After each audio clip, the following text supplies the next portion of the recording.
So now it's my great honor to introduce our guest speakers tonight.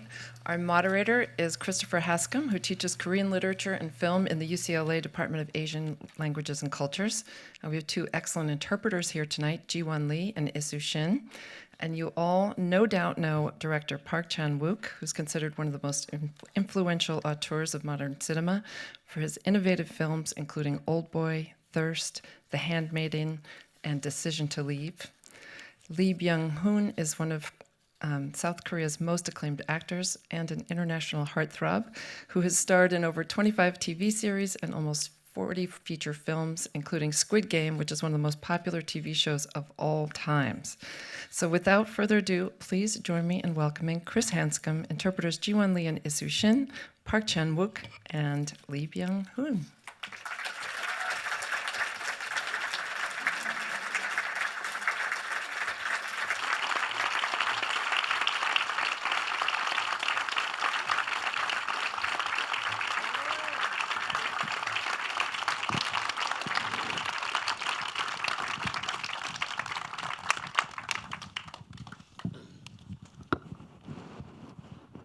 Well, good evening. It's my pleasure to be interviewing this evening such an incredible director and actor joining us tonight. Looks like you got stuck with an interviewer who's a literature person, and so I'm going to start with literature. Director Park, you could say that your work is literary. To take just two examples, The Handmaiden was drawn from Sarah Waters' novel Fingersmith, and tonight's film from Donald Westlake's work, The Axe. Could you say a little about how you're inspired by literary works, or how you work with literature and what it's like to translate and adapt a literary work onto the screen? 제가 문학 애호가인 건 사실인데요. 제가 책을 읽을 때는 영화를 만들 무슨 소재를 찾기 위해서 그렇게 책을 선택한 일은 거의 없습니다. 저는 저의 그 소설 취향은 정말 글자 그대로 읽는 재미 그 자체만을 추구할 뿐입니다. I am a lover of literature, but when I pick books to read, I don't necessarily choose them based on whether I'll be adapting this into a film. My taste in literature purely is defined by what kind of enjoyment will I make out of this reading experience. 그런 독서 중에 전혀 의도치 않게 영화로 옮기고 싶은 책을 만날 경우가 있죠. 아주 드물게 있죠. 그 결과로 만들어진 작품은 Thirst라는 작품에 에밀 졸라의 소설을 원작으로 하고 있죠. But while I'm reading for pleasure, I would occasionally run into a book that I want to adapt into a film. An instance of that was Thirst, which was based on an Émile Zola novel. 그런데 언급하신 이 아가씨와 오늘 어쩔 수가 없다 이 두 편은 좀 특이하게도 아가씨의 경우는 어떤 사람의 추천으로 이것을 영화로 옮기면 좋을 것 같다라는 추천으로 읽었고요. 어쩔 수가 없다의 원작인 The Axe는 제가 포인트 블랭크의 원작자 포인트 블랭크를 워낙 좋아해서 그 원작자인 웨스트레이크의 작품을 읽고 싶어서 물론 그렇기 때문에 포인트 블랭크 같은 훌륭한 영화의 원작을 제공했으니까 그 작가의 작품 다른 작품도 영화로 옮길 수 있지 않을까 하는 희망으로 읽었습니다. 좀 특이한 케이스죠. But the movies that you mentioned, The Handmaiden and No Other Choice, were unique instances.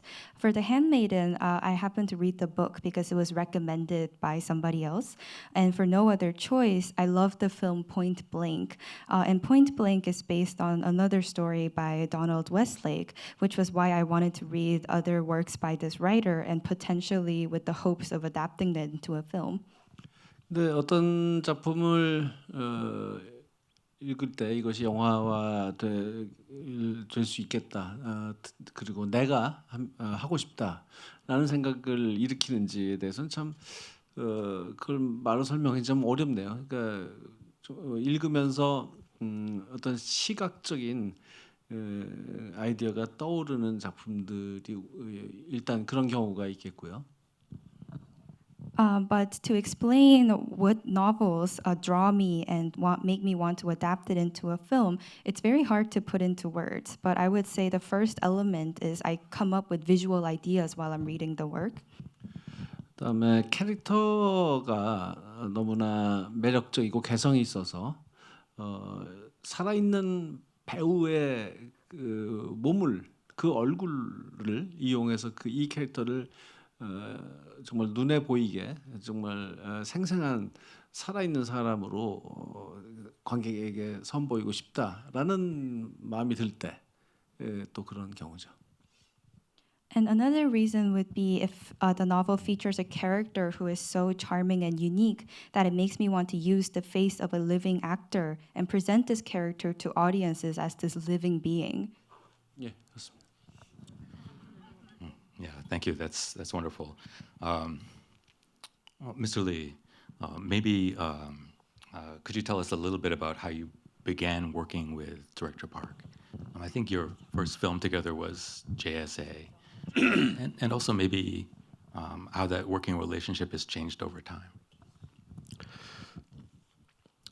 처음 JSA로 감독님과 만났을 때에는 저는 한 4개의 영화가 망한 상태였고 감독님은 한 2개의 영화를 망한 상태였어요. 그래서 망한 감독과 망한 배우가 만나서 과연 얼마나 훌륭한 영화를 만들 수 있을까 별로 이렇게 큰 희망은 없었던 것 같아요. 다만 그 처음 시나리오를 읽었을 때 너무 시나리오 이야기가 재밌어서 그래도 우리가 마지막 기회라고 생각하고 열심히 하면 뭐 그래도 좋은 작품이 나올 수 있지 않을까라는 희망을 아주 조금 가지고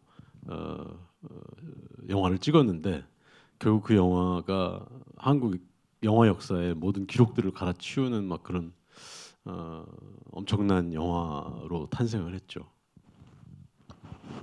Director Park and I first worked together on JSA, and at that time, 4 of my films had already flopped, and 2 of his films had already flopped. So it was like a failed actor and a failed director meet.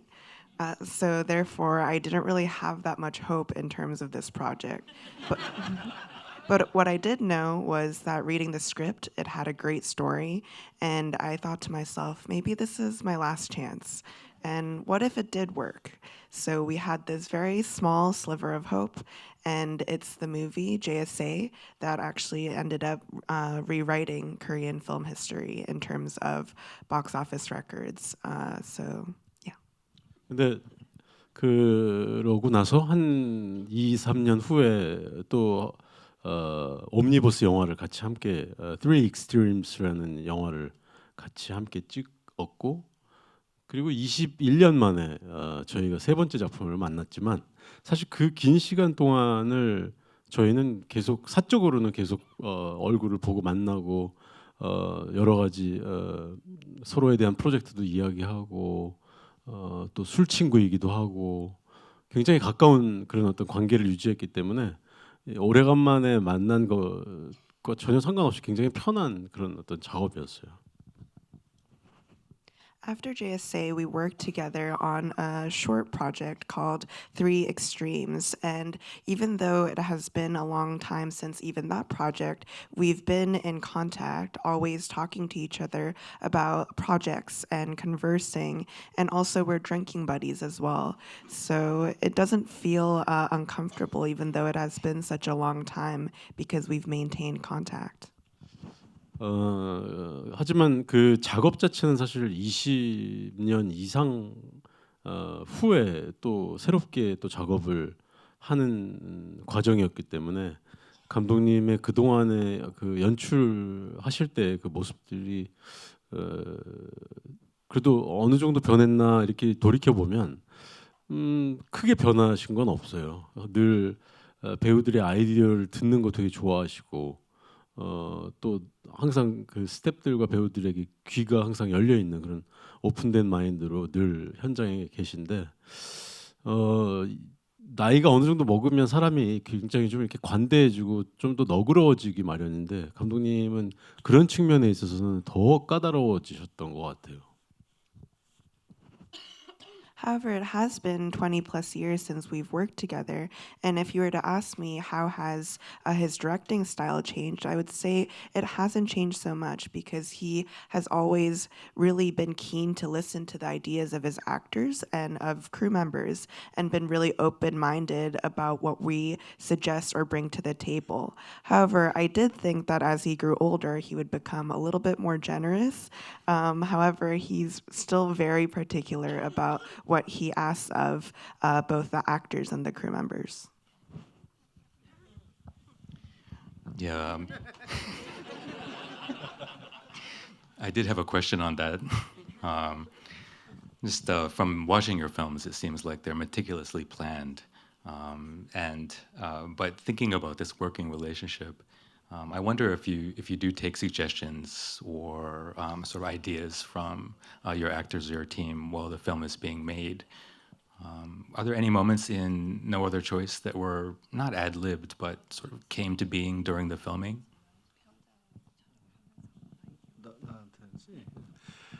예, 저야 뭐그 긴 시간을 들여서 촬영 감독과 함께 모든 샷을 다 스토리보드로 그려서 그거를 다 촬영 개시 전에 모든 크루 멤버들과 배우들에게 책으로 묶어서 나눠주고 그렇게 영화를 준비하는 사람입니다.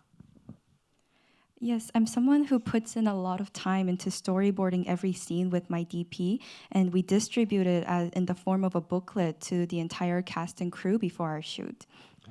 그런데 그렇게 하는 이유는 뭐 여러 가지가 있지만 현장에서 감독이 자, 다음 샷은 카메라를 어디에 설치할지, 뭐 렌즈는 뭘 할지 이런 거를 이렇게 연구하느라고 그 시간을 보내고 싶지 않기 때문이에요. 그럼 미리 다 준비되어 있고 모든 크루가 뭘 준비해야 될지 알고 있는 상황이라면 감독은 사실 그 조명 설치하고 카메라 옮기는 사이에 다른 일을 할 수 있습니다. 뭐냐면은 바로 배우들과의 대화죠. There are many reasons for why I do that, but one of them is that I don't want to spend time deciding where the camera goes or which lens to use on set. Because every preparation has already been made, the entire crew members are already aware of what to do for the next shot. So as the lights are getting set up and the camera is getting moved, that's when I have the time to have conversations with my actors.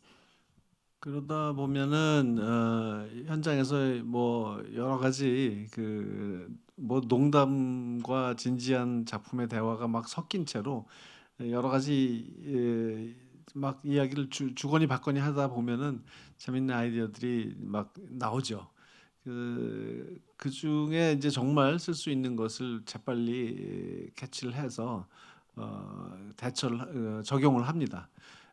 스토리보드가 다 되어 있으면은 적용하기도 쉬워요. 새로운 아이디어를 그냥 모두가 이해할 수 있는 언어로 자 스토리보드 2번 씬에서 자 3번 샷은 안 찍습니다. 그리고 6번 샷과 7번 샷은 합칩니다.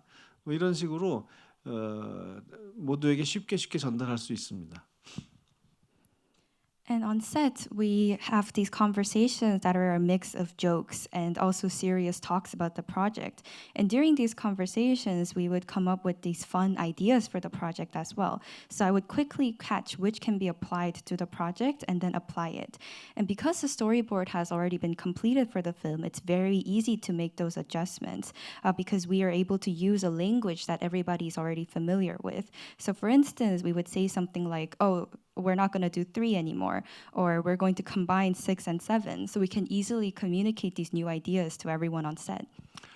그런 식으로 이제 많은 새로운 아이디어들이 나왔고 적용됐는데 제가 지금 기억나는 거는 떠오르는 게 부부싸움 하는 무도회 끝나고 집에 돌아와서 부부싸움 하는 장면에서 만수가 자기 그 의상을 놓고 그 무도회 의상을 두고 나한테 이런 호두까기 인형 같은 옷이나 주고라고 하는 대사가 있었죠.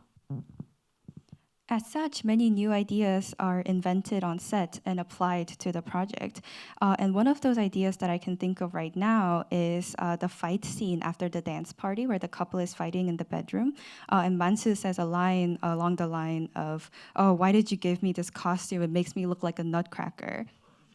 그 장면의 원래 대사는 각본에서는 그냥 나한테 이렇게 이상한 옷이나 주고 뭐 그런 거였어요. 근데 찍기 직전에 뭐 좀 더 재밌는 표현이 없을까라는 질문을 제가 했고 그 모니터 빌리지에 있던 사람들이 각자 뭐 한마디씩 다 했어요. 이런 거 어때요? 저런 거 어때요? 막 그렇게. 근데 그 중에 어떤 사람이 그 누군지가 기억이 안 나요. 그 며칠 전에도 병원과 그 얘기를 했었는데 그 아이디어를 누가 냈는지 모르겠어요. 뭐 의상팀의 누군가 같기도 하고 하여간 누군가가 그 호두까기 인형 얘기를 한 거죠. 그래서 그 자리에서 그 채택해서 촬영을 했던 그런 기억이 납니다. The original line in the script was actually something like, "Oh, why did you give me such a strange costume?"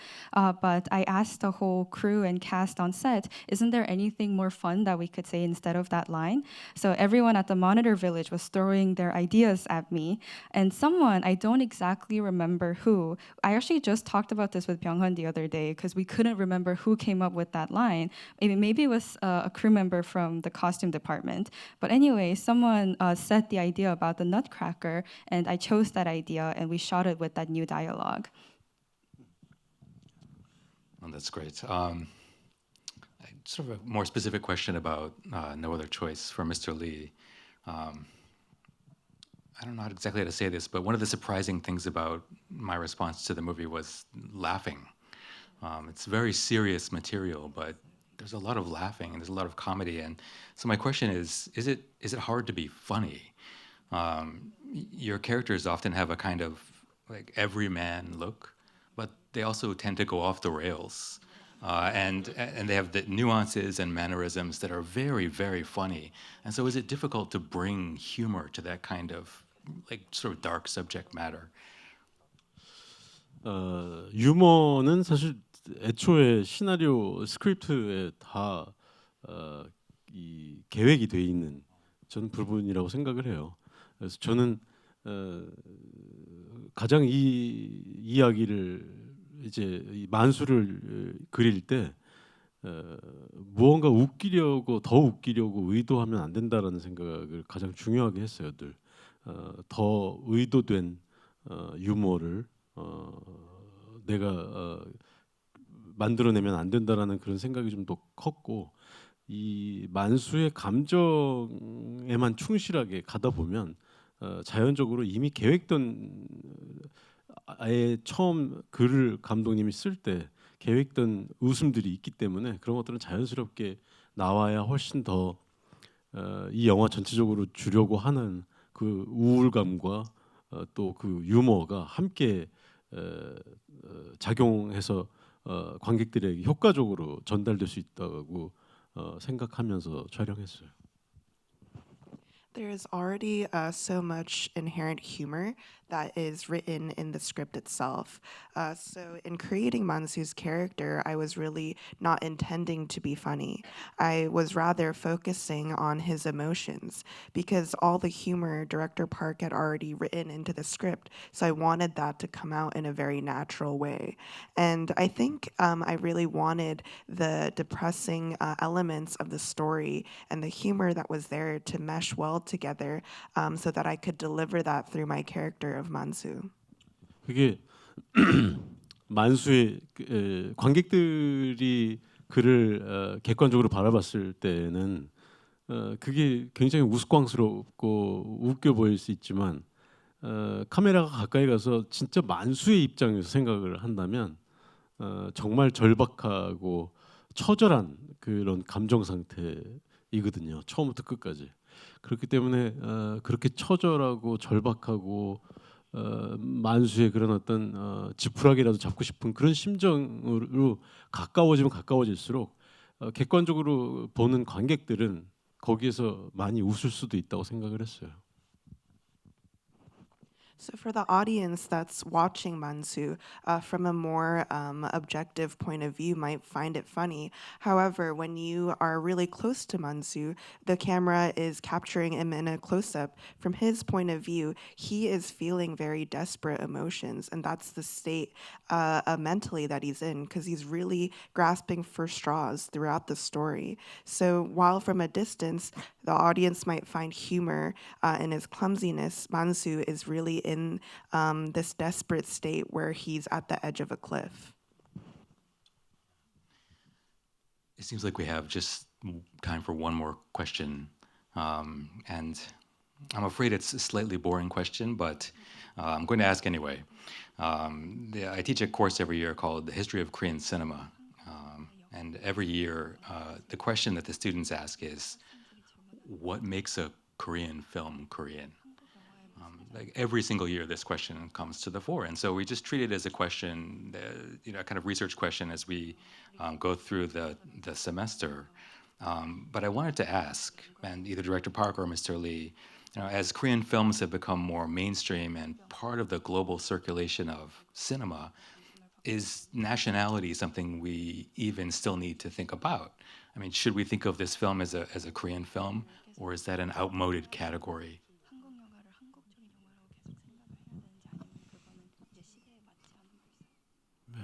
저는 한국 영화를 만든다고 생각하면서 일을 해본 적은 없어요. 그냥 영화를 만든다, 나의 영화를 만든다라고 생각할 뿐입니다.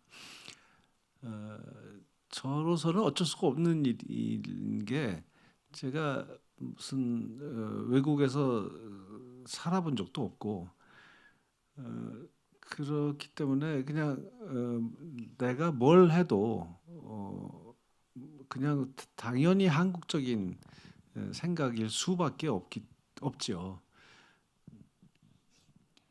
I never made film thinking that I'm going to make a Korean film. I always just simply thought that I'm making my film. And in a sense, I had no other choice because I've never lived abroad. So whatever I do is just inherently always going to be Korean. 오히려 너무 한국에서만 통하는 것은 오히려 좀 피하려고 하는 편입니다.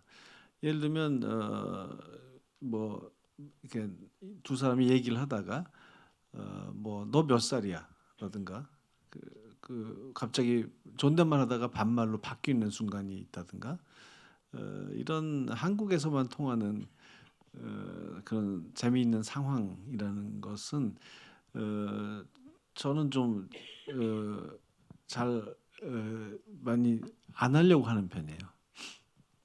In fact, I think I tend to avoid elements that feel too Korean or elements that only audiences in Korea would be able to understand. For instance, in Korea, we might have a conversation like, oh, how old are you? And then we don't use honorifics anymore if that person is younger than you. So interesting situations like that, I try to avoid portraying in my works.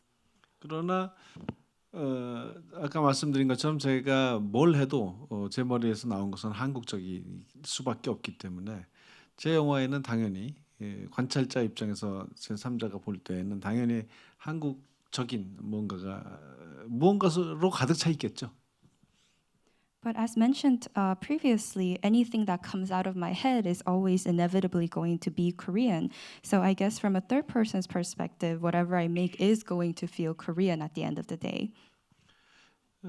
그래서 그것이 뭔지를 제가 참 말로 표현하기는 정말 어려운 것 같아요. 저 자신에 관한 이야기이기 때문에 저를 객관화해서 보기가 어렵기 때문에 뭐라고 말씀드리기가 좀 어렵습니다. So it's hard to express what truly feels Korean because I would have to observe myself objectively from a third person perspective to be able to explain that. So it's a very hard question to answer. 한국적인 현실을 묘사해야 한다라고 생각은 하는데 예를 들어서 이 어쩔 수가 없다에서도 또는 그 전에 만든 헤어질 결심이라는 영화에서도 다 지금의 한국을 배경으로 하고 있기 때문에 한국적인 리얼리티가 있어야 되겠죠. 그런데 저는 항상 그 리얼리티를 너무 편협하게 해석하는 일은 피하려고 합니다. 한국 사람은 이런 집에서 살아야 한다. 한국의 경찰서는 이렇게 생겼다.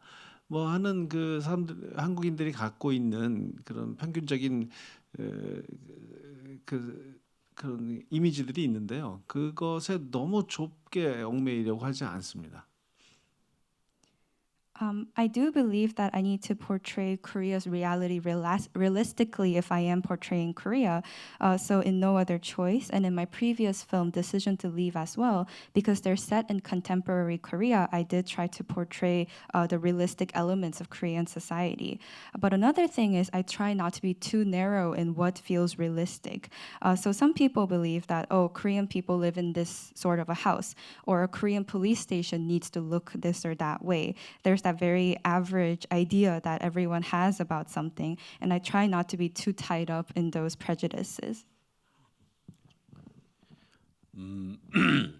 그 특히 박 감독님의 영화가 그런데 이 문화와 정서 그리고 언어가 다른 세계 여러 나라에서 우리의 컨텐츠들에 관심을 갖고 그것들이 더 많은 사람들에게 사랑을 받는 것들은 아마 또 공감대가 가장 중요한 것이 아닌가 싶어요. 지금 그것이 어떤 시대를 막론하고 또 나라를 막론하고 우리가 공통되게 아 맞다 저런 문제가 있었지라고 생각하는 부분들을 굉장히 잘 그려내신다는 생각이 들어요. 특히 박 감독님이 그런 측면에서는 가장 선두에 계시는 분이지만 사실 뭐 오징어 게임 같은 그런 약간 황당한 스토리도 누가 그렇게까지 전 세계적인 사랑을 받을 거라고 예상을 했겠어요.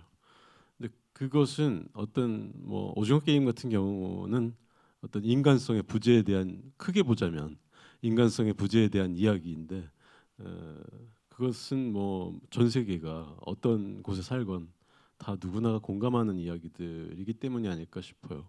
근데 사실 감독님이 얘기한 것처럼 우리는 한국에서 주로 일을 많이 했기 때문에 그런 어떤 객관적인 시각이 생기기가 참 힘들어요. 왜 우리가 만드는 영화가 이렇게 사랑을 받는지 객관적인 시각으로 그것을 바라보고 판단하기가 되게 힘든 것 같아요.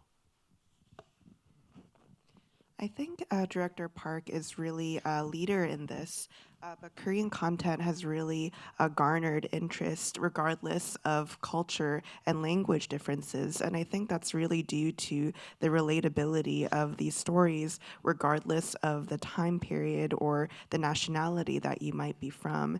And I think because these works discuss issues that are relevant to people all over the world, they're really able to draw out a sense of empathy.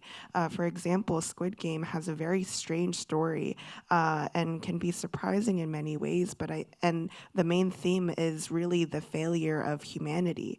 But it was able to create empathy from audiences from all over the world. I also wanted to note that, just like Director Park said, because I've worked primarily in Korea, it's a little bit hard to have an objective point of view on why worldwide audiences have really paid attention to Korean media. However, I really do think it's this aspect of relatability that brings audiences globally together. Yeah, I couldn't agree more. I am afraid that's all the time that we have tonight. But could we please, what a rare and wonderful opportunity to meet with Director Park. Thank you very much. Thank you so much.